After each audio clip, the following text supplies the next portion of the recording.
இன்னைக்கு ரொம்ப ஃபேமஸான பள்ளிப்பாளையம் சிக்கன் பண்ண போகிறேன். ரொம்ப சிம்பிளாக ஈஸியாகவே பண்ணலாம். இந்த சுவையான பள்ளிப்பாளையம் சிக்கன் எப்படி செய்கிறதுன்னு இந்த வீடியோவில் பார்க்கலாம். ஃபர்ஸ்ட் சிக்கனை மேரினேட் பண்ணலாம். நான் இன்னைக்கு 1/4 கிலோ சிக்கன் எடுத்திருக்கேன்.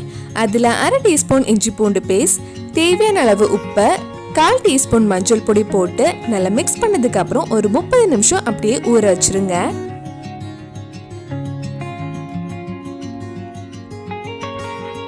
இப்போ ஒரு கடாயில் கொஞ்சம் எண்ணெய் ஆட் பண்ணுறேன். எண்ணெய் சூடானதும் கொஞ்சம் கடுகு ஆட் பண்ணலாம். கடுகு வெடிச்சதும் இதில் 1/2 டீஸ்பூன் ஜீரகம், 1/2 டீஸ்பூன் சோம்பு, 10 காஞ்ச மிளகாய், கொஞ்சம் கறிவேப்பிலையும் சேர்த்து ஒரு 2 நிமிஷம் வதக்கிக்கோங்க. நம்ம இதில் மிளகாய் பொடி எதுவும் ஆட் பண்ண மாட்டோம். இந்த காஞ்ச மிளகாயில் இருக்கிற காரம் தான் சிக்கனில் இருக்கும். அதனால உங்கள் காரத்துக்கு ஏற்ப காஞ்ச மிளகாய் நீங்கள் ஆட் பண்ணிக்கோங்க. இப்போ இதில் 1/2 கப் சின்னதாக கட் பண்ண தேங்காய் கொத்து சேர்த்து மறுபடியும் ஒரு 2 நிமிஷம் லோ டு மீடியம் ஃப்ளேமில் வதக்கலாம். இதில் 30 சின்ன வெங்காயம் சின்னதாக கட் பண்ணி இதில் ஆட் பண்ணியிருக்கேன். இதுவும் சேர்த்து நல்லா வதக்கிக்கோங்க. பள்ளிப்பாளையம் சிக்கன் பண்ணுறதுக்கு மெயினாக இந்த காஞ்ச மிளகாய், தேங்காய் கொத்து, சின்ன வெங்காயம் தான் போடுவாங்க. வெங்காயம் வதங்கி கொஞ்சம் சாஃப்ட் ஆனதும் இதில் நம்ம ஊற வச்ச சிக்கன் போட்டு வேக வைக்கலாம்.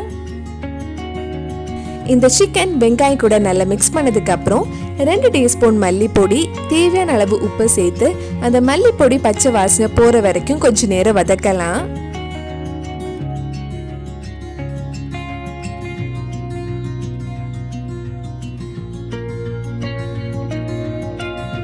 இப்போ இதில் 1/2 கப் கிட்ட தண்ணி ஊற்றி சிக்கனை மூடி வச்சு வேக வச்சுக்கோங்க.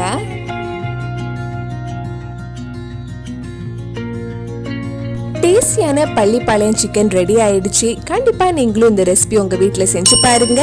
பிடிச்சிருந்தா இந்த வீடியோவை லைக் பண்ணுங்க, உங்கள் ஃப்ரெண்ட்ஸ் அண்ட் ஃபேமிலிக்கு ஷேர் பண்ணுங்க.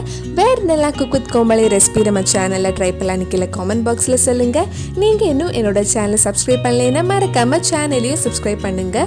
கூடவே அந்த பெல் ஐக்கனை ப்ரெஸ் பண்ணால் நான் புது வீடியோ போட்ட உடனே உங்கள் ஃபோனுக்கு நோட்டிஃபிகேஷன் வந்துடும்.